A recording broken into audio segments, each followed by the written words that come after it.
Hi, I'm Evan Troxel, co-host of the Archispeak podcast, and you are listening to U.S. Modernist Radio. Mama don't allow no architecture around here. Mama don't allow no architecture around here.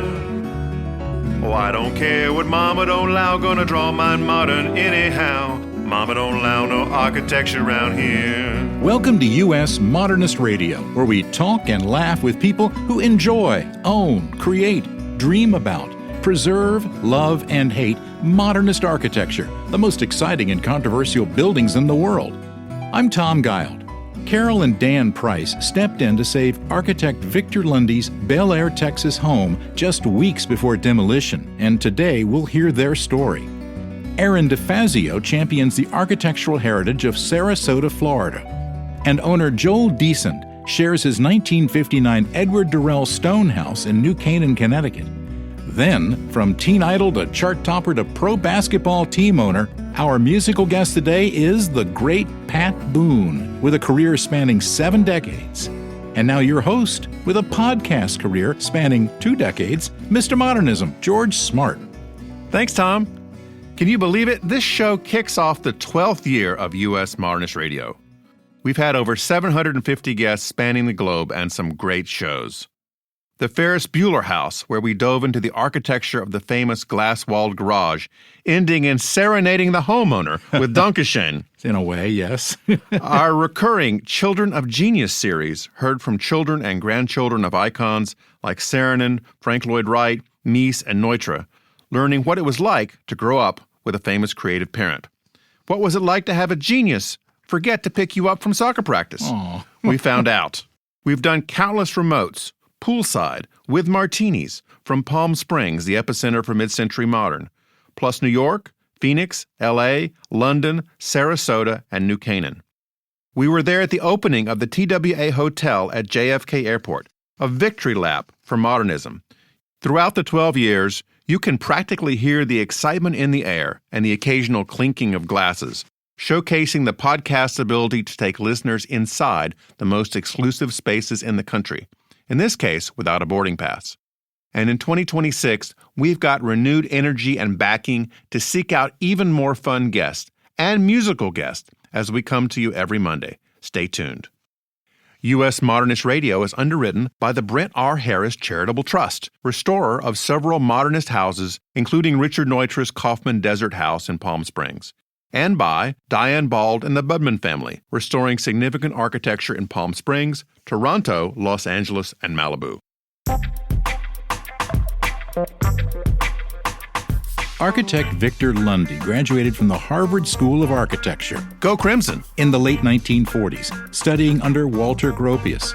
He made his mark first in Sarasota, Florida, and later in New York and Houston.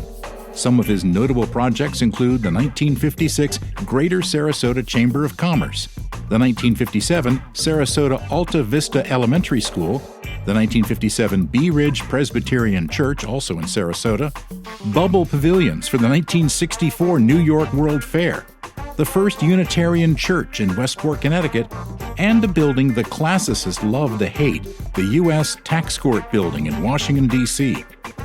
Last year, his amazing modernist house was purchased and queued up for teardown, but Carol and Dan Price stepped up to save it just weeks before demolition. Dan is a philosophy professor at the University of Houston. Go Cougars! And Carol's an architectural historian and board member of Preservation Houston. They don't plan to live in the house themselves, but instead will offer it to visiting artists, scholars, or rentals. Here's George's conversation with Carol and Dan Price. Dan and Carol, thanks for coming on the show. Of course. Thank you for having us. So you are now the proud owners of Victor Lundy's house at 701 Mulberry Lane. When did you first know that the house even existed? That's a great question because it's new to me. I learned about it less than a year ago with a Preservation Houston / Houston Mod open house, Realtors open house, when it was for sale after Mr. Lundy had passed away. And when I walked into it, it was so magical. It was a 2-day open house that I asked my husband, Dan, to come in the next day and take a look too, just so we could walk around it. And did you feel the magic, Dan? I did. It's really quite an amazing kind of space. So as you walk in, It just kind of opens up to the light. It's just really very, very warm. It's like very welcoming. Kind of felt like you're going into this kind of interesting garden space at the same time that you're entering a house. What was the reception from the community to the house going on the market? Were there a lot of people interested in it? Yes, I think that Preservation Houston said it was one of the more well-attended open houses that they had had. We, of course, it's a small town in Houston, even though it's a giant city, saw some friends and acquaintances there that we didn't expect to see. And we felt that the reception was wide-ranging. Although I think that was actually the second open house that they had had, and the house was already under contract at that time. Now, how does modernism appeal to the two of you? Well, modernism is just this big open question for me about like how to think about the optimism of the kind of last century, like what it was that they thought really architecture could do for people's lives. And if you think of everything from Frank Lloyd Wright's Usonians to this kind of Victor Lundy house, it's like something where it fit into a life without dominating it, making it possible to have a kind of different experience of the space. And I've always just thought that was really fascinating. I thought that kind of modernist gestures and art and philosophy were always very interesting to me. So architecture is a part of that. Did you live in a modernist house already? We live in a house from 1924 that was kind of more, if you know John Staub's work, that person named Birdsall Briscoe designed our house back then. And he was not really a modernist, but I was obviously aware of that kind of movement, a little bit more like Lutyens or someone like that. So when you walked into the Lundy house, were you thinking about buying it for yourselves and moving in? No, I didn't think about moving in. I just thought that this magical space that Dan and I are talking about was worth being preserved. So we bought it without a job for it. And it seems silly to have it as a vacation home. It's about 5 miles from our house in the middle of Houston. And so we don't know what we're going to do with it yet. We've already had a couple of people say they'd like to rent it if we get back. Smart people have asked us. You're skipping over a lot of steps here between seeing it and owning it. So let's rewind the tape. Okay. So you're at this place. You've seen it. You really like it. Do you bid on it at that time? What happens next? Walk me through the series of events. The first day we asked about bidding on it, and we were told that it was already under contract. Oh, okay. That was when we were told that it was under contract by someone who presumably was going to preserve the house. Okay. Which was kind of our main goal, was that it be preserved. And so we didn't fight for it at that point. And then at what point did you learn that this party was not going to preserve the house? Pretty recently, in early October, right, Dan? Yeah. Preservation community was murmuring about the fact that this, the man Weren't who they had buzzing? purchased it, I think they were buzzing. They were buzzing, indeed. There was a lot of buzzing about how the man who had said he was going to save the house and live in it with his family turned out to have 4 small children, and maybe was a little disingenuous, maybe just was a dreamer, but it didn't seem like it was going to work for him. And so he ruefully was going to have to demolish the house to put a bigger house on the large lot. And so if only a preservation angel might arise, it would be such a relief. This is not news in Houston. As you probably know, we have sort of a tear down culture. It's very development friendly. And so houses that are beloved are often lost. So that being on our minds, it's a good source of conversation at the dinner table. So we've been talking about how beautiful the house was and why it was so beautiful. So we decided that after looking at our checkbook and thinking about, we just both had a big birthday and we're thinking a little bit about our legacy.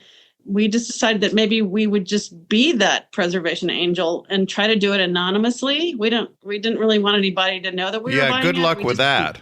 Yes, exactly. So, and now you're on a podcast. There we go. Dan, you can talk about the part about how we actually got possession from the previous owner, because he didn't really want to sell it. Well, it just went through a couple of steps. We made an offer and he turned it down. And then kind of the buzz in the architectural community got him feeling like he wanted to reassess it. And he came back with a counter offer that was a little bit higher. And we were willing to do that at that point because we'd gotten kind of emotionally involved. And the way to think about the Lundy house that kind of got us over the finish line on buying it was that it is a piece of art. I know lots of modernist houses in the Houston area, and I know a lot of houses that have been torn down in places like Bellaire, where this is, where the whole street is filled with 8,000 square foot homes with no real thoughtfulness into how they move. Like you go in, they might have big glass windows at the back looking out over the swimming pool, but they don't really have a sense of flow through the house. And they don't really have a sense for the light entering into the house. The Lundy house that we've got has these clear stories that are just incredibly well implemented. And then a back window that faces towards the north and west, but with this curve that matches or kind of complements the curve that comes off of his wife's studio. And it just does it in this way that is really, really experienced as kind of a movement through this light-filled space. And you go over to some of the neighbors and it's like, yeah, there's a lot of light, but it's cramped and you're kind of moving in and out of overly articulated spaces because everything has this purpose and everything's been designated by the architect to be X, Y, or Z. What happens in that space is it's just a little bit more inviting and warm. We had the great privilege of going to see the glass house, Philip Johnson's glass house last year, which is just, an incredible experience, but it's boxy, right? Right. There's kind of some similar components to going into the Lundy house where you're just like, it's not boxy anymore. You've got this kind of invitation to move through the space as opposed to just being kind of like, oh, well, it's almost like I'm outside, right? It's hard to figure out even where we would put any furniture in since we've only seen it with no furniture in it at all. It's just so beautiful. We kind of like tempting just to keep it empty, but of course that's unrealistic. So. Yeah, there's a fireplace in one side that he's made a special light box at the top of the fireplace so that throughout the day it catches light in different ways. And it's just very aesthetically pleasing. And you just watch it over time as it flashes down the fireplace. Yeah, it looks like Mr. Lundy never put any artwork himself over his fireplace because of what Dan said, that just catches the light. You could just watch this wall as the light changes. It's gorgeous, gorgeous. Lundy lived there almost 40 years. So what did you discover when you bought it that's now got to be fixed? Yeah, so one of the reasons why we were able to purchase this house is because we asked a contractor friend of ours that we trust to take a look. So we have a little bit of an assessment. It's actually less dire than we were thinking.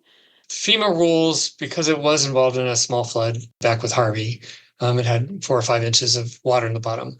FEMA rules are if we go over a certain percentage of the price assessed of the house, we have to raise the house. And we're still looking at what that would mean and what that would entail.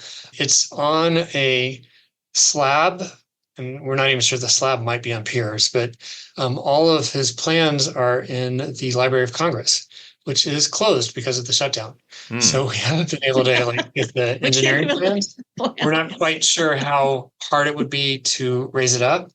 It's also possible that we could do some things to mitigate the water that were a little less expensive than trying to raise it up. Short of that, the rest of the construction is really quite good. The roof has very minor leaks that are easy to address. There's a little bit of rotting in the glue laminated plywood that's been used in places. Shouldn't be too hard to replace. There's a little bit of water damage on some of the cabinets, but not much. Now, have you been surprised by all the publicity and public reaction to this house? A little bit surprised, yeah. I think that previous owner was even more surprised at how much people cared about it. It's like, Yes. Where has this house shown up in the media? We had both the Houston Chronicle and its free sister, chron.com, ask us for comments about it. They were very pleased. I think they were excited to have some good news to report. Donna sent us this architecture website that wrote it up. Yes, that's right. Steve Curry, I think, as well. Both Donna Catchmore and Steve Curry have kept us up to date with how relieved the preservation community nationally is about this, which is unexpected. And I'm pleased that everyone else is pleased. It did not make national news in the kind of same way. No. It's local color. I would think it would be one of those great, human interest stories they do at the end of the nightly news at one of the local stations. I think so, especially in light of the East Wing of the White House at the exact same time. There's that too, right? Yeah. We have heard about the irony of those two things happening at the same time. One saved and one not saved. The competing architecture news. Yeah, exactly. Right. Well, I'm glad to know the two of you are not going to be building a ballroom on the site. That's comforting. Well, we haven't actually decided on final plans. So. Oh, yeah. Well, it's got a large backyard. We would hope you would come down and see it. Actually, I didn't ask you. Have you seen it? Have you come to Houston to see it? I saw it when we interviewed Victor. Okay. Through the Zoom that we had at the time, but I haven't actually set foot in it. I would love to do that. Oh, we invite you to come down anytime you'd like. Okay. Yeah.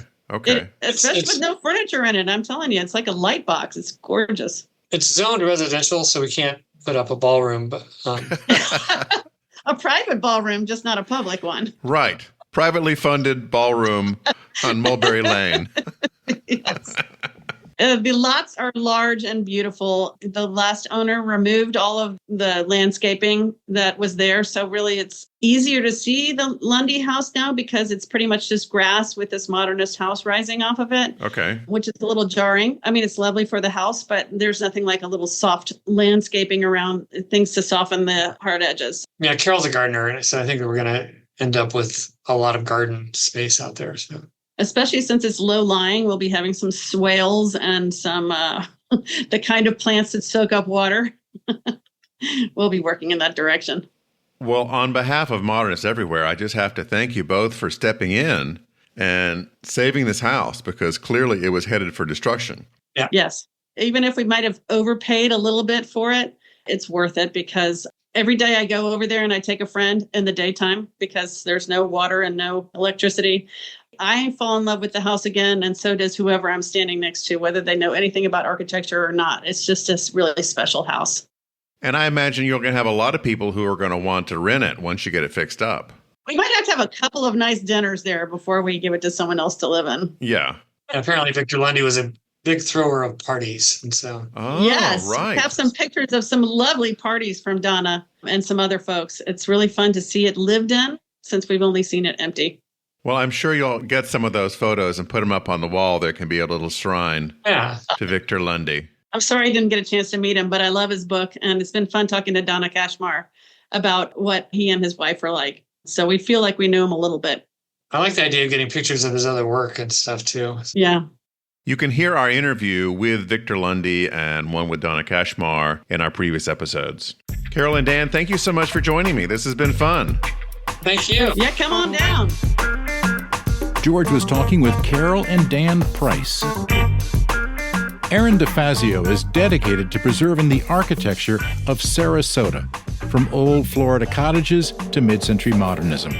She co-founded and managed DiFazio Services, LLC, a licensed general contracting firm in New Haven, Connecticut. Relocating to Florida, she became a real estate agent with a special interest in preservation. Now she is executive director of the Sarasota Alliance for Historic Preservation, managing everything: advocacy, research, easements, loan programs, and technical support. It's an important job because Sarasota loses about 15 historic structures a week. So today we welcome the star of the Albany Academy High School production of A Tinker's Autumn. Hi, Erin. Hi. Hey, welcome to the show. Thank you very much. So, did you grow up in New Haven? No, I didn't. Actually, I didn't really grow up in any one place. I moved around so much when I was a kid because my stepfather worked for GE, so we would get transferred almost every year. So I felt like house hunting was a full-time occupation, activity growing up. Well, but it wasn't your job to find the house, right? No. It was your parents', I hope? It was, yes. But, you know, what's interesting is that now, 40 years later, I still vividly remember some of the places that we just saw, you know, in passing. Huh. So it's really one of the things that stuck with me is the impression that a building can have on you. That's Even right. if you're only there for a very short period of time, 15, 20 minutes. To this day, I still remember the way I felt standing in some of those spaces. So it's follow you into adulthood. Yep. it did. And you're a hands-on girl here. You know how to fix these things, right? I do. I don't do as much of the hands-on anymore, but certainly in the early years, we did a lot of hands-on restoration. We had an 1890s beautiful 3-story house in Connecticut on the Quinnipiac River that we restored, and that was a really fun project. What kind of projects did your contracting firm do in New Haven? So we did mostly historic restoration projects, but and repairs. They were of varying sizes because it was during the recession. So during that time, most of what we did was repair work and things that had to be done. But then as people kind of came out of that economic slump, they started doing more creative restoration work and larger properties and things like that. So you weren't involved in a restoration of the Tom Guild historic birthplace in Hamden, Connecticut, were you? Not that I remember. That's where I was born.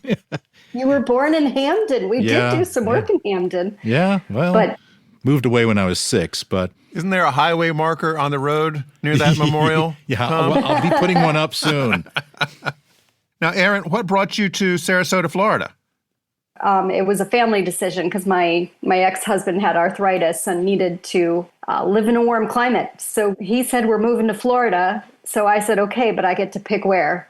And I did a lot of research. We'd been to the East Coast many times visiting family and things like that. But I picked Sarasota because Sarasota has history. It has a Montessori education. In one of my former lives, I was a Montessori teacher. And I knew that Montessori education was really important to me for my son. And then also having restaurants where vegan people could eat was another big priority. So I kind of found the cultural promise of Sarasota and its historic buildings to be what lured me here. And what year was that about? 2015. 2015, okay. Was when we actually moved. Now, although you're the new director for the Sarasota Alliance for Historic Preservation, you've been an invaluable volunteer for years. So how did you first connect with the organization? Well, I joined the Alliance when I started to see all of the places that I loved the most in Sarasota disappearing. My favorite cafe down in Laurel Park, suddenly, poof, it was gone. And no one seemed to be doing anything to stop these demolitions. So I did some research and talked to a bunch of people and was put in touch with the Sarasota Alliance, and they let me on the board. So I joined the board, and I was on the board it was my very first board experience. I had never been a board member before. I was on the board for a number of years before they made me the president, and then I stepped down from being president so that they could make me staff. Okay. And now I am the sole staff person. Oh, so you gave yourself a demotion in a way? That's right. Okay. Yes, I think Except I she did. gets paid now, Tom. That's the benefit. Exactly. Yeah. Okay, it's all a matter of perspective. I'm proof that if you show up and just keep doing the work, eventually they will pay you for it. So The Sarasota Alliance has a wonderful program called 6 to Save, which you do every year, which highlights 6 structures in Sarasota that need saving. So tell me a little bit about this year's roundup. on the 6 to Save for 2025 is one very important building downtown is the U.S. Garage building, which was built in the 20s as the very first garage building and was converted by Frank Folsom Smith later into an office space, but it was a beautiful restoration that he did. And that is threatened by new construction, which is using the new Live Local bill, meaning that in the state of Florida, there's no opportunity for the local municipality to say no to the demolition and construction of a building that has affordable housing or attainable housing units in it. So that's one of them. The other thing is the Blackburn Point Bridge in Osprey, which is a very early swing bridge. I'm pretty sure that it is the last swing bridge in the state of Florida. What is a swing bridge? Most of them have been updated. Yeah, what is a swing bridge? A swing bridge it sits low to the water, and then when the boats need to pass through, there's someone in the little house that monitors it, and it actually rotates. So the whole bridge turns to move out of the way so that the boats can pass through. Like 90 degrees sort of turn? Yeah, railroads Yes. use this a lot over waterways. That's a swing bridge. Okay. Okay, cool. That sounds like it's mechanically complex. It is mechanically complex, yes, and it requires human participation in its functioning as opposed to some of the more modern bridges. And it is only one lane, so it does limit the flow of traffic on and off of Casey Key, which has probably helped to preserve it a bit, actually. Are there any modernist structures endangered down there now? There absolutely are. The Warner House, which was built in, I believe it's 1959, that is on the market again. It was purchased a year ago by an architect who swore that he was going to save it. Nothing was done, and then eventually it just popped up again on the market. So he saved it for somebody else to either demolish or save? Yeah, but unfortunately, in the meantime, it had been occupied until he purchased it, and now it's been sitting vacant for over a year. So, oh, that's bad. Yes. It's never good when a house goes vacant. No, especially in Florida. Is there another one besides that one? Yeah, last year there was a very small building, commercial building by Victor Lundy. It's a 1957 building, and it's called the Joe Barth Insurance Company. It's still currently occupied, but it is on the site of a proposed major redevelopment downtown. So we are working with the owners to try to encourage them to utilize the new transfer of development rights program that the city has to preserve the building while still economically meeting their needs and transferring some of that buildable square footage over to the new construction. So it's kind of a land swap, if you will, in terms of the rights to develop to make the deal work. Exactly. Moving it from where it's going to demolish a really important building to use the space on a vacant lot. Now, one very important building in Sarasota, and I think it's where I met you for the first time, Erin, is the Van Wezel downtown. Yes. Which has been under threat for quite a while. Tell our listeners about the history of that building and where it stands now. The Van Wezel was created because the Sarasota community wanted to have a performing arts hall. And they brought in Taliesin architects, created the Van Wezel. It has this beautiful lavender purple color, which apparently was chosen by Frank Lloyd Wright's wife. Olga Vanna. Oh, yes, Olga Vanna. Love it or hate it, no one forgets the purple. So the building it is located very close to the bay. It's right on the bayfront. And it has sweeping views of the water, incredibly placed. But for years, the Bay Park, which it sits in, has been undergoing a redevelopment. And as part of that, the city determined that it wanted to create a new performing arts hall. And the threat of obsolescence has created a lot of concern among the community that the Van Wezel will not be protected in the future. Did they want to build a new one to make it bigger? There was a huge one, and they were going to tear down this one. And one thing the listeners need to know, if they can look this up too, is that the Van Wezel is located on an enormous piece of property. So you could have both very easily because this new arena would be for like big concert and events. Yes. And the Van Wezel would be for more intimate kinds of gatherings, which you can't always do in a giant arena. Exactly. It's cost prohibitive. So there's more than enough room to do both. And given the proximity to the bay and the concern about rising tide, it might make sense to use a different location for the new large performing arts center. But the Van Wezel will have been storm hardened for a very reasonable amount of investment that the city actually already has.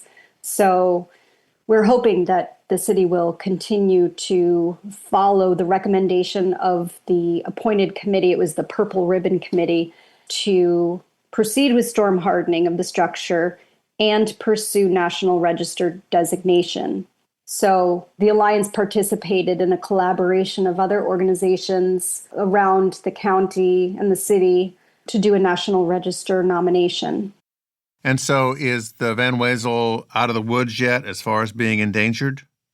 I would like to say yes, but knowing Sarasota, not yet. Okay. No. Now, there are other organizations in the area that work in historic preservation, one of them being Architecture Sarasota, which we know with Marty Hilton and all the modernists down there. Yes. So how do you guys sort of figure out who does what with preservation in Sarasota? That's a great question. Marty and I talk about this all the time, actually, about where the split lies, because they do focus on the legacy of the Sarasota school buildings, and they do participate in a lot more of the education and design advocacy, and their mission has been growing. And so we've talked about the fact that so any building before modern era, is the responsibility of the Alliance to advocate for. But in general, we hold an ability to perform really grassroots level advocacy work that they do not. Okay. So because they have a lot of relationships with modern builders and designers and architects and things, sometimes they can't stick their neck out to say no when a project threatens a historic structure. So the Alliance has the ability to really advocate for these structures when they're threatened. And we can get political if we need to. And we can get attorneys involved if we need to. Now, your organization is involved with preservation easements, right? Yes. So I always tell people that preservation easements are like a homeowners association for one house. It really helps guide that for the future. Or soup for one, like old Campbell's soup. It's just kind of soup for one. So are modernist homeowners starting to put preservation easements on their houses to preserve them, or have they caught on to this yet? They have not caught on to it yet, but we are working together in a collaboration to really continue to educate them about the importance of preserving their homes with a legal document, because the notion of modernist spaces being historic is something that needs education, because they consider, if this was built in my lifetime, it's not historic.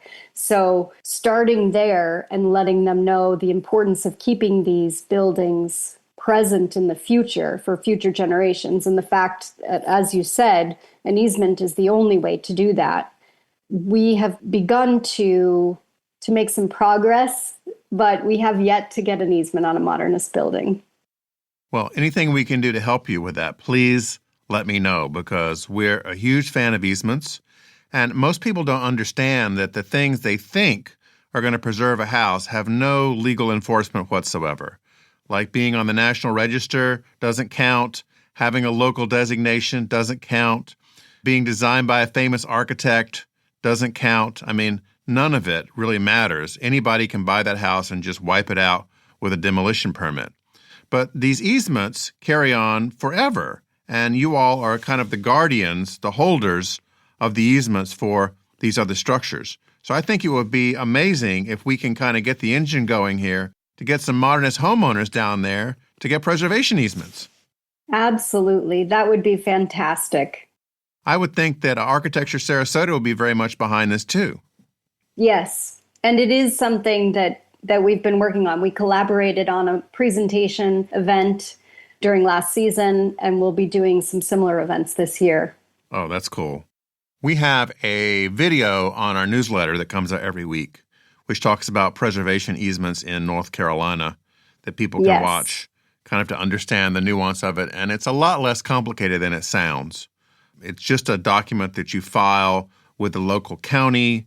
You can get an attorney to write it up very quickly. It doesn't have to be a long, complicated process.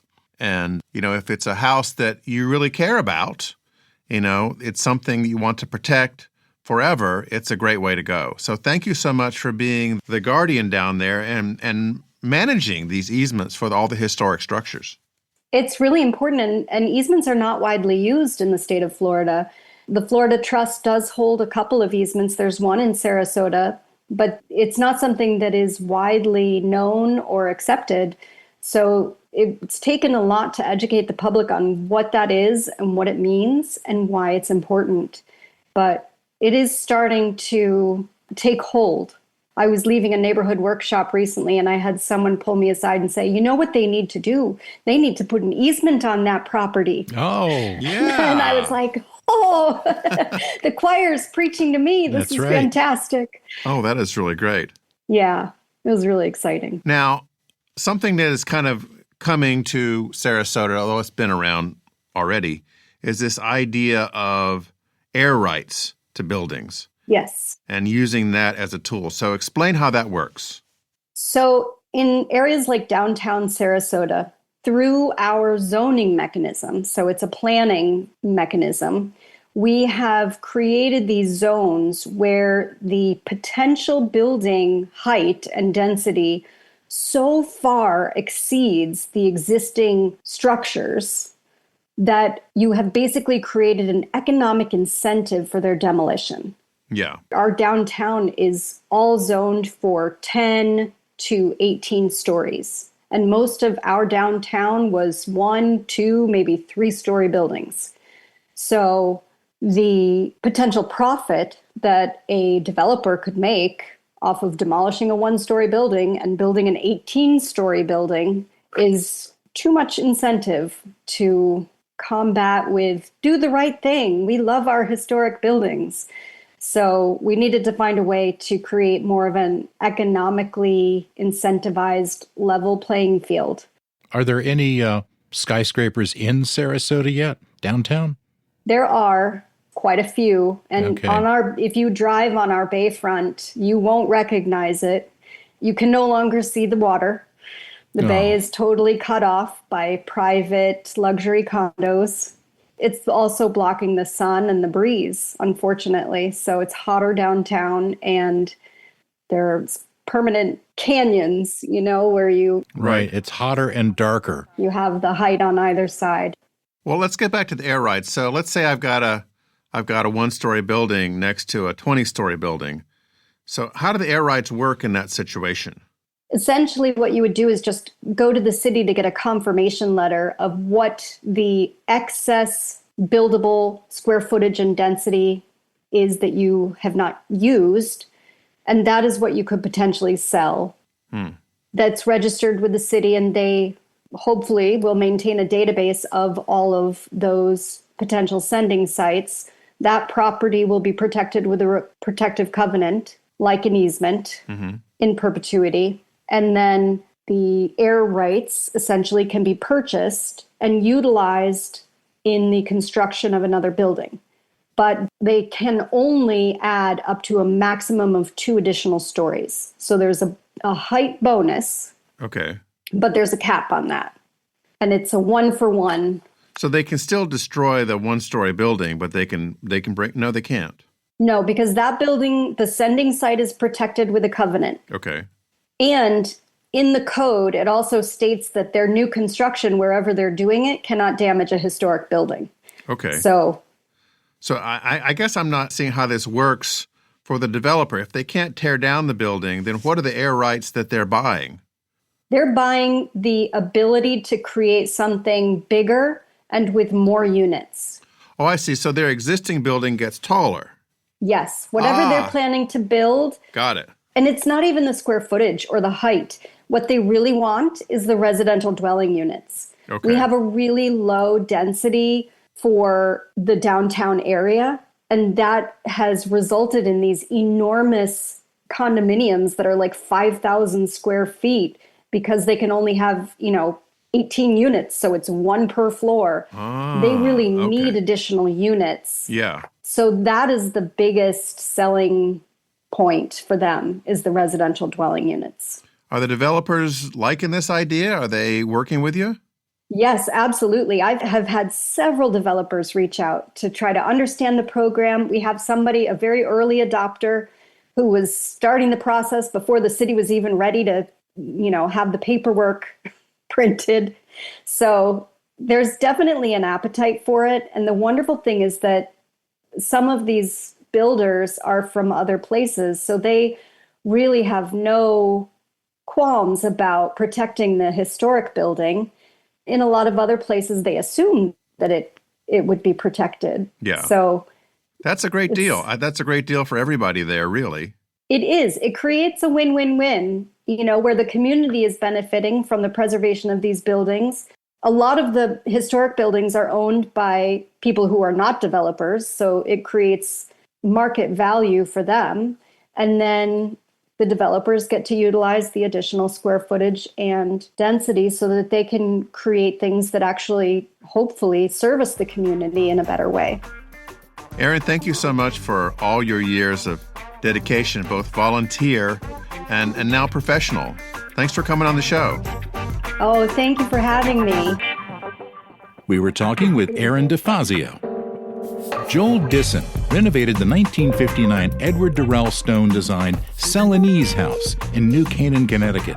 He restored and preserved the unique pyramid skylights and a floating staircase. Now it's for sale, and we'll hear from Joel and his agent, Inger Stringfellow of William Pitt Sotheby's International Realty. Here's George's conversation from inside the house with Joel and Inger. Joel, I'm really entranced in coming into your house. I mean, besides the fact that it's gorgeous, you can see that such care has gone into the restoration that you did. How did you discover the house to begin with? Because it certainly wasn't in this shape before. Well, having lived in New England for most of my adult life, one of the great tragedies is there are very few modern houses. And after I retired, I went looking for a weekend house, essentially, because I was living in New York City. And, of course, New Canaan is renowned for its modern houses, so I started looking around here.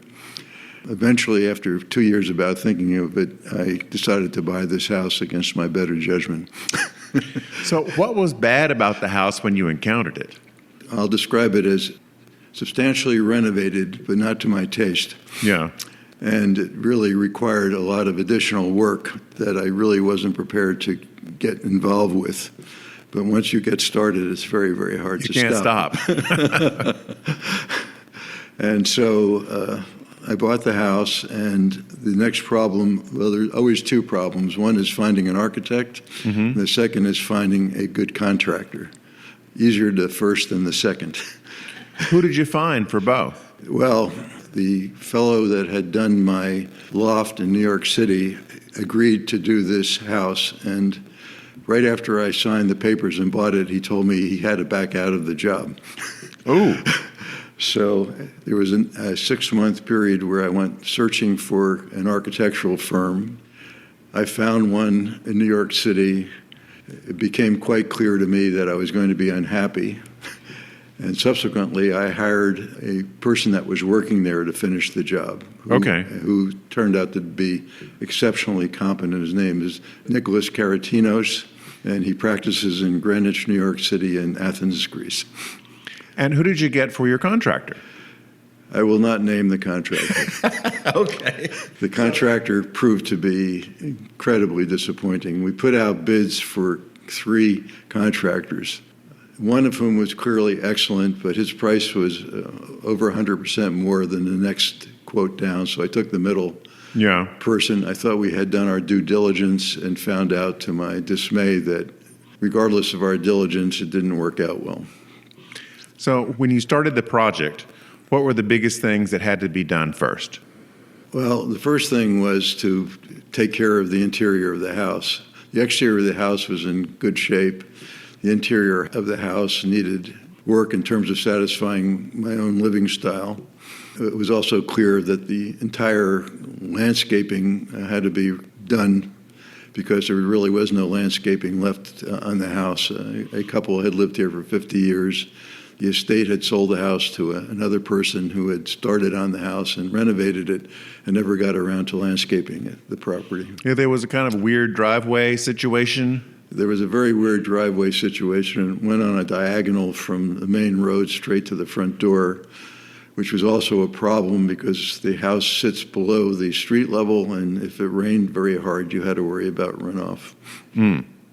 Now, two important features of the house, which make it unique, really, I think, in America, is you've got these pyramidal skylights in the top and this lattice work around the house. Tell me about those features. All right. Well, the skylights are probably the most interesting thing. In the first place, aesthetically, from the outside, the house looks great. At night, it looks like a lantern. It's pretty amazing. But more importantly, on the inside of the house, you are completely aware of the four seasons. You're aware of the sun, the moon, the stars. You can literally see the sky through the skylights at night. And even on a stormy day, it's always really quite interesting. And it is complementary to the sliders that are in the walls. So there's light coming from above and from the sides. My practical wife would ask the question, how often do you have to clean them? Well, the skylights I have washed once a year, which is sufficient because they're pyramidal, and if it rains, it tends to wash the skylights. Go right off? Right. Okay. Now tell me about the lattice work. The lattice work, of course, is Edward Durell Stone's signature. I've seen many of his other properties, and especially in Delhi and in India, where he did the U.S. Embassy. He had really interesting lattice work. I've seen his lattice work on his townhouse in New York City and so on. It's a very controversial feature, I would say. Some people think it's fantastic and other people don't like it at all, but I think it really makes the house much more interesting. I've never quite understood the controversy with that particular feature, why it evokes such strong emotions. Do you have any idea? I do, but I won't publicly announce them. Okay. Inger, you have sold many, many modernist houses in the New Canaan area. What makes this house so special? Well, I think its uniqueness with the light as you come in. I think it's a magical feel from the time as you walk in the door. And I think the extraordinary details of how it was renovated, from the floating sheetrock to just the aesthetics of it, is truly unique. And just even how it allows the natural daylight into some of the rooms, interior rooms. So explain for our listeners what floating sheetrock is, because I imagine for someone that doesn't know, they're just imagining some sort of sci-fi thing where the walls are up in the air. What is it really? Well, in traditional homes, you bring the sheetrock down to the floor, and then they'll put a molding in to sort of mask any imperfections. And there's actually a layer, I think, maybe Joel can correct me, that goes up underneath, and then it's brought down so there's a very thin reveal. And the precision, it has to be 100%. There's no hiding any errors in it. It's incredible. And what it does is give a great sort of level of detail around the entire house that it pulls together almost like a theme. Exactly. And you can see, for example, in some of the walls behind you, you've got these other reveals that are very similar. They're carried out throughout some of the openings, etc. Yeah. In short, what is New Canaan's history with modernist houses? Why are there so many here? Well, I think to begin with, the land was cheap. It was within commuting distance to New York City by railroad. And I think the architects who came here appreciated the topography. You know, it wasn't just flat. And so Elliot Noyes, I think, was the first one who came up here, and he brought some of his colleagues with him, and we became sort of a colony, and they were what is known as the Harvard Five. And then John Black Lee sort of came along. He's often perceived as the sixth of the Harvard Five. But they were a group of very talented second-tier architects who all settled and had their practice here. It's kind of like those guys that were associated with the Beatles but never made it into the Beatles. Joel, what kind of person is going to thrive in this house? I would say that anyone who likes light and space and appreciates the feeling of the house. It's very serene inside, and it also brings you to the outside, brings the outside into the house. So someone who likes a Zen feeling, I think would really appreciate the house.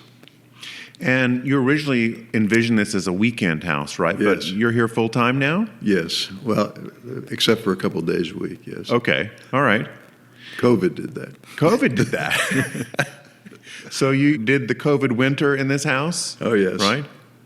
And I guess that made things pretty easy to be here in that situation. Yes, it was. And it was because the house has such an optimistic feeling attached to it. It was very, very helpful in keeping our psychology copacetic through the COVID situation. This house has an interesting history, as it wasn't commissioned by a person, but it was commissioned by a company. Tell me about that. When I bought the house, the person that had renovated it after the estate sold it wanted to bring the house back to how it was when the Celanese people first did it. And I did not particularly care for that, because one thing that you found were linoleum tiles on the floor, which was a big Celanese product, et cetera. So a lot of the features that were used to sell Celanese products I removed. Okay. In order to enhance the quality of the materials. But originally, the idea of a demonstration house by Celanese was to show off all their product line and how it could be beautifully incorporated into modernist design. Correct. But I saw the original pictures. It was in, I think, House and Garden magazine when it first came out, and it was a wonderful advertisement of their products, mostly attributable to Stone's ingenuity. For example, all the pyramids have a feature which it's hard to describe, but basically they're planters underneath the skylights that plants were growing out of. So when you walked in, you were immediately saw an enormous amount of natural greenery. And the fact that there was natural greenery throughout the interior of the house, which also connected to the exterior of the house, because there were these sliders that took you straight to the outside. Also, the original house had a courtyard. So you, virtually everywhere you looked, you were somewhere outside in this house when it was originally constructed. The courtyard is now gone. It's basically the kitchen.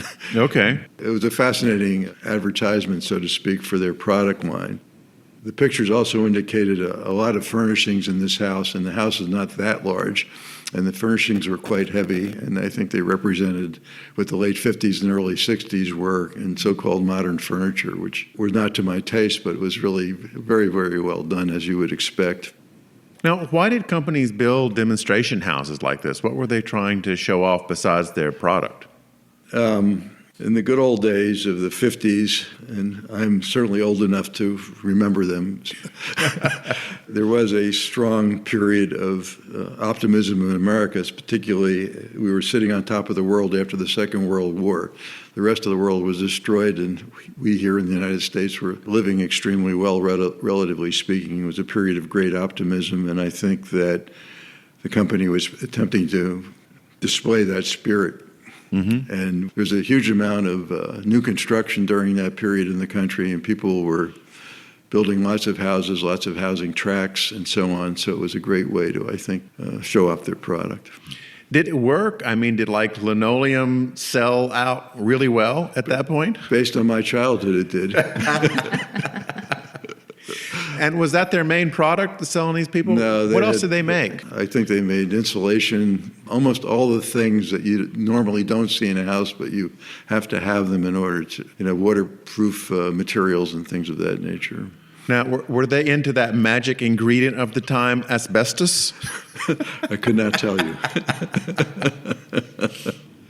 Inger, when you're showing a house like this, how do people take it in? Well, I think typically I would say most of the people are pretty educated who come to see this and have done some prior research. I try to give them a little bit of background. I also think this, as you let them walk in the door, you let them sort of experience the feeling of the house before you start talking too much, and pointing out the details. But as I say, most of them are pretty educated and have already done a little bit of research about what it is. I think this house in particular, not only the history, but just the whole feeling of it, there's a tranquility to it, and the light is absolutely magical. And I think that's one of the things that people are impressed with. Have you ever noticed when people go into a modernist house, a couple particularly, that one of them just falls into a trance and you can't talk to them, they just kind of are in their own heads wandering about? I think frequently, there are people who are very acutely aware of the details. It tends to be more men than women who notice the details. And often it's hard because you get one who goes in one direction and you got to try and maneuver the both of them. And that's true in typical houses too. You have a husband who goes right down to the basement, and then the wife goes to the master bedroom to check out the closet. Do you have people that come to visit houses like this where one is just not into modernism at all and the other one is? Yes, that does happen. How do you bridge that gap for the one that's not into it so much? Well, I don't know that that's really my role or I have any control You're the over therapist. that. That is very true. But there are some people who actually, they're maybe not think they're involved, would like a modern, but there's something magical that sometimes does happen where they said, wow, I really like this more than I ever thought I would. And you've got to also imagine, that people can put their own possessions in it and make it their own. Yes. Joel, what's next for you? Is there another modernist house project? Sadly, no. I think we'll be moving back to Manhattan where we have an apartment. Okay. But you'll come up and visit, I hope. Oh, absolutely. Yeah. My wife likes to describe me as an excellent dilettante. And I've always had an interest in architecture and design. I could not tell you why, but I remember often going to New York because I grew up in central New Jersey, and we were an hour bus ride away from the city. And I used to hack around and go to the museums, and really had a lot of stimulation being in the New York area. But on the other hand, I grew up in the country. So I am going to miss not living in the country. Well, it's certainly a wonderful town to be in and a great house. Thank you both for sharing this house with us. You're very welcome. It's a pleasure. Good to see you. That was George's conversation with Joel Disend and Inger Stringfellow. Now, ladies and gentlemen, get ready to meet a true icon of American music, Pat Boone. At the age of 91, he's recorded more than 2,600 songs with 6 U.S. #1 hits, a career in film, television, and radio, and even a stint as a pro basketball team owner. Pat's life has been nothing short of extraordinary. He hosts the Pat Boone Hour on Sirius XM, and here's his conversation with George Smart. Patrick Charles Eugene Boone, I want to run a name by you. Do you remember Joyce Brent? Oh, boy, do I? Yes. Oh, man, I was briefly in love with her. In fact, I still am. How do you fall out of love with somebody that you loved who was really a wonderful, wonderful person in your life? She was a cheerleader. She was a beautiful, I say was, I hope she's still living. Well, you and she were the most popular kids in high school. We found your high school yearbook. Ah, yeah. Well, that is why you can see that I, of course, remember her very well. And is she still with us? I don't know. We were it for each other for a while until a girl named Shirley Foley entered the picture. And she was a friend of Joyce's. And, of course, I knew Joyce's brother, Bill, who was really a terrific guy, too, as well. We were close in a Christian high school. Mm-hmm. You know, when we're in love at that age and you're considering love as a very important thing, I mean, we were it for a while, but then I don't remember exactly what the circumstance was because I don't remember just falling out of love with her, but I do remember falling in love with Shirley Foley. Well, there's your photo right there. Oh man, I've never seen that picture. Somehow the love for Joyce Brent faded and didn't go away, but it was superseded by a love that grew. And you married Shirley. And I married Shirley Foley at 19 while we were still sophomores in the same Christian college and high school where I'd met Joyce. Somehow the relationship with Joyce waned to a degree, but you can see I'm still excited when you mention her name. Yes. And Shirley Foley Boone would understand, because that relationship was real, and it was young love. You know, you can be desperately in love when you're young, not realizing that it could fade. Right. Anyway, let's don't keep talking about Joyce. Right. And start talking about Shirley Foley. Well, Joyce, if you're out there, please let us know. But let's shift to another thing I learned about you, Pat, and that is that your father was involved in architecture. So tell me about that. Yes, he became an architect in the University of Florida. And as he got his degrees and would have been an up-and-coming architect in Jacksonville or Gainesville, Florida, his uncle, Jack Boone, had the Boone Contracting Company in Nashville. And so he just contacted his uncle and saying, I'm an architect now. Can you use me in the Boone Contracting Company? And so Uncle Jack, is what I always called him, said, you come up here, Archie. Archie Boone, A.A. Boone. I can tell people he's the first Boone in the phone book. You can't get ahead of A.A. Boone. And eventually, when Jack Boone retired, I was able to help Daddy buy the preponderance of the controlling stock. So Arch Boone became the architect who was running the Boone Contracting Company, which, by the way, had a wonderful reputation. In fact, so did my dad, because many people told me when Arch Boone shakes your hand and promises something, you can bet on it. What kind of buildings did he design and build? Houses first, and then he went to work on schools and repair things, like some wealthy people in Nashville needed to have something added to their home or to rearrange. The guy who eventually ran Kentucky Fried Chicken was one of Dad's clients. And Harlan Sanders? No. Not the Colonel? The man that ran the company after, somebody else was running the company while Harlan Sanders was still alive. Okay. But anyway, Daddy built an addition to that man's house, and then he built a big addition to Ward Belmont University. And then he also built, during the war, housing for soldiers and camps. He built the barracks when it was needed in the war. But eventually, he wound up building big homes and schools. My brother and I became laborers, day laborers, when Daddy was building a big hospital in Shelbyville. I think we made $1.50 or $1.25 an hour in the summertime, digging ditches, toting concrete, pushing wheelbarrows. As a day laborer, he paid us the same thing that the other laborers were paid. And it was just some great lessons for my brother and me to, in the summertime, have a job as laborers, because it was hard work, it was honest work, and you got paid honestly for a day's labor. Well, let's hear some music from Pat. This song was written by Hoagie Carmichael, and it's a favorite in the American Songbook. It's been covered by Barbra Streisand, Annie Lennox, Sinatra, James Taylor, Keely Smith, Sheena Easton, and even the Rolling Stones. The 1956 Ella Fitzgerald and Louis Armstrong album of duets included a version of this song with Oscar Peterson on piano and Ray Brown on bass, joined by Buddy Rich on drums. The album reached #1 on the Billboard Jazz charts. Here's Pat with The Nearness of You.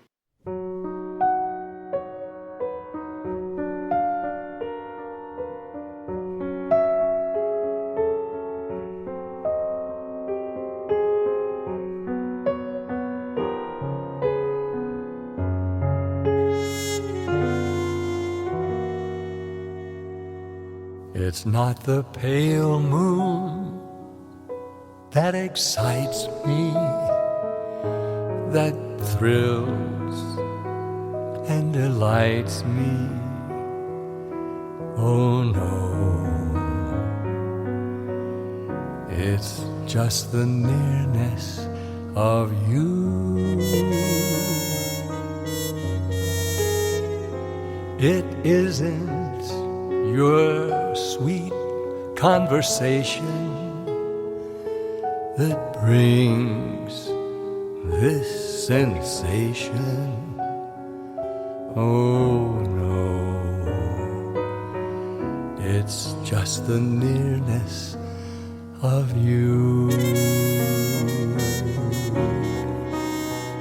When you're in my arms and I feel you so close to me, all my wildest dreams come true. I need no soft lights to enchant me.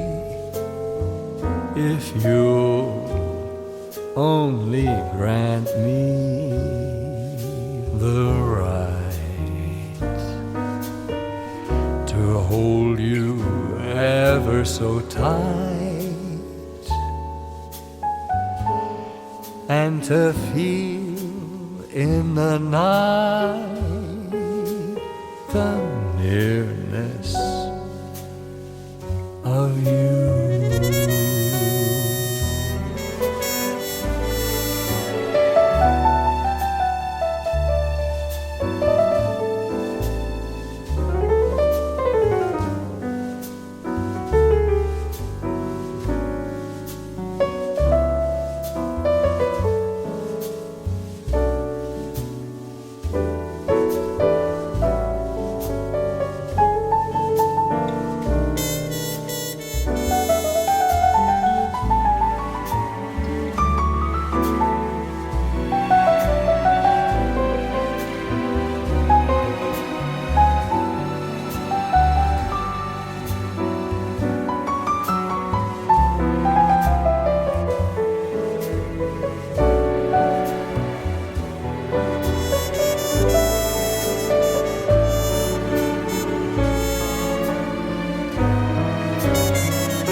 When you're in my arms and I feel you so close to me, all my wildest dreams come true. I need no soft lights to enchant me. If you'll only grant me the right to hold you ever so tight and to feel in the night the nearness of you.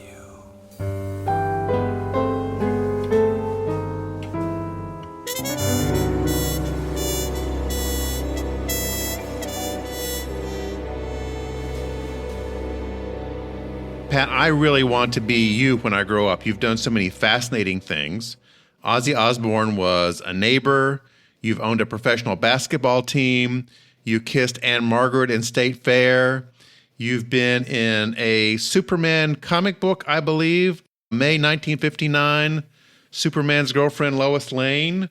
You're a descendant of Daniel Boone. I mean, it just goes on and on. And I performed twice for the Queen of England, and I've been honored by the 10 outstanding young men. Back when I was a young man, Elvis followed me. He was one of the 10 outstanding young men the year after I was. But he was my opening act when he and I met the first time. It was at Sock Hop in Cleveland. I had my third million seller on the charts. And he had just made one record, which was not on the charts for Sun Records. It was a sort of a hillbilly country song called Blue Moon of Kentucky, Keep On Shining. Well, that was not rock and roll, but he tried to make it sound like rock and roll. Yeah. He was the opening act when we both appeared at the Sock Hop in October of 55. He was my warm-up act and did that song, Blue Moon of Kentucky, which the kids, I could see through the curtain, they were saying, he's cute, but what's that song? That's not rock and roll. Yeah. So then I went on after him, and I got all the screams that night because my third record was a million seller, as had the first two been. I was actually the star that night, and he was my warm-up act, but I had the good sense never to follow him again. Well, let's hear one of these big hits. This song was first recorded in 1931 by Helen Rowland and the Majestic Dance Orchestra. George Hall popularized it on his radio show. Ted Black and his orchestra had the first major hit, but Pat's version was just a mega hit. Billboard ranked it as the number 2 song for 1957, and it was in your 1957 film, Bernadine, which you also did the whistling, I understand. Yeah. Here's Pat with Love Letters in the Sand. On a day like today, we pass the time away, writing love letters in the sand. How you laughed when I cried each time I saw the tide take our love letters from the sand. You made a vow that you would ever be true, but somehow that vow meant nothing to you. Now my broken heart aches with every wave that breaks over love letters in the sand.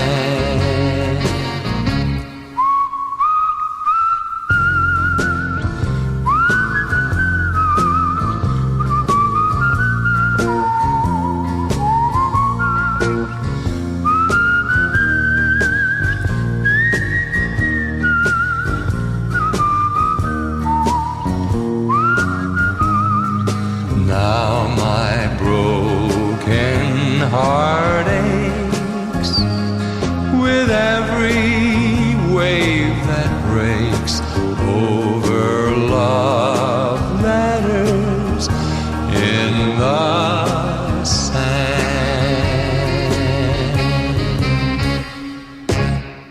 So, Pat, I understand that your only live performance of 2025 was last September with your daughter, Debbie. How was that for you? Well, it was wonderful because you played Love Letters in the Sand, and she was doing her own show, which, by the way, is a vibrant, tremendous show. You're going to hear a lot more about Debbie Boone and her live performance now. And because it was being done the first time in Chicago, I was asked by the promoter if I would come in and sing a song or two with her, which I did. And I was just backstage listening to her do a fantastic show. And then she introduced me, and I came out and I sang Love Letters in the Sand. And then, then she said, would you just sing another of your songs? And I sang April Love. I was so delighted to be involved in that show and see how she had developed. Debbie still looks like a teenager herself and sings like she always did, miraculously, angelically. Well, Pat, this has really been delightful. Thank you so much for talking with me, and here's to many more years. Well, thank you. Okay. Sadly, we learned after recording this interview that Joyce Brent Trevethan Sawyer passed away in 2022. She was 91. Thanks for listening.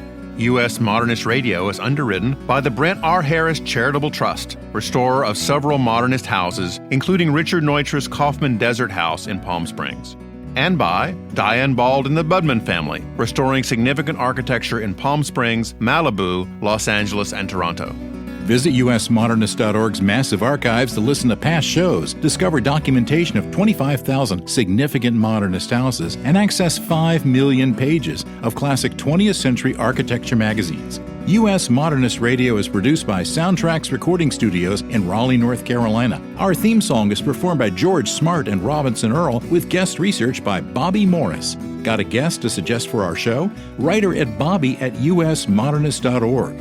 U.S. Modernist Radio is a production of Modernist Archive Incorporated, a nonprofit educational archive for the documentation, preservation, and promotion of modernist residential design. I'm Tom Guild. George and I'll be back soon with yet another edition of U.S. Modernist Radio.